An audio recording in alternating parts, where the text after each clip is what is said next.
कार्तिक मास महात्म 9वां अध्याय। राजा पृथु ने कहा, हे नारद जी, आपने कार्तिक मास के व्रत में तुलसी की जड़ में भगवान विष्णु का निवास बताकर उस स्थान की मिट्टी को पूजन बतलाया है।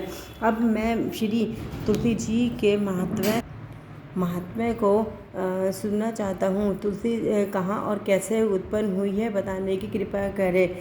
नारद जी ने कहा, हे राजन, एक समय जब देवगुरु बृहस्पति और देवराज इंद्र कैलाश पर्वत पर शंकर जी का दर्शन करने के लिए गए तो शंकर जी ने उनकी परीक्षा ली। उन जटाधारी दिगंबर ने उनका मार्ग में ही अनुरोध कर डाला। यद्यपि वे तेजस्वी, शांत, लंबी भुजा और चौड़ी छाती वाले गौरवर्ण, अपने विशाल नेत्रों युक्त तथा सिर पर जटा बधारे वैसे ही बैठे थे, तथापि इंद्र ने शंकर जी को ना पहचान उनका नाम धाम आदि परिचय पूछा और कहा शंकर जी अपने स्थान पर है या कहीं गए हैं। इस पर उस तपस्वी ने कुछ नहीं कहा, परंतु त्रिलोकीनाथ के ऐश्वर्य से गर्वित होकर इंद्र कब चुप रहते। उन्होंने क्रोध से घुड़क कर कहा, अरे पूछता हूँ तो तू उत्तर क्यों नहीं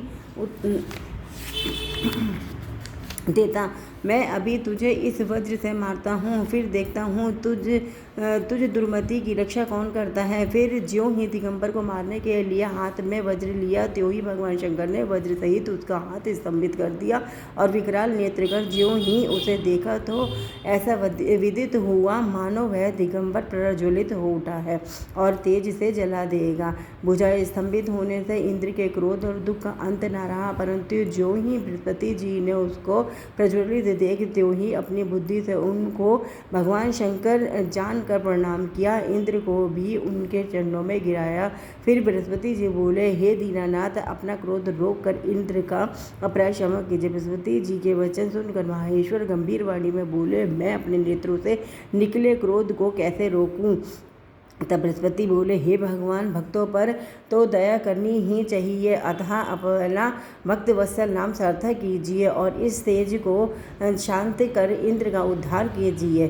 तब भगवान शंकर ने कहा, मैं तुम्हारी स्तुति से प्रसन्न हूँ, जो तुमने इंद्र को जीवन दान दिलाया है।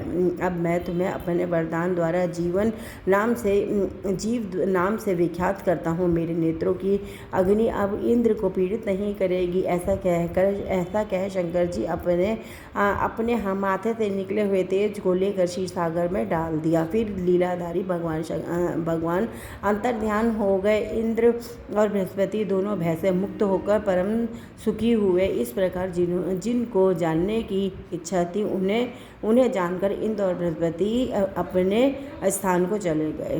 बोलो कार्तिक महात्म्य की जय। 9वां अध्याय पूरा हुआ। हरे कृष्ण हरे कृष्ण कृष्ण कृष्ण हरे हरे, हरे राम राम राम हरे हरे।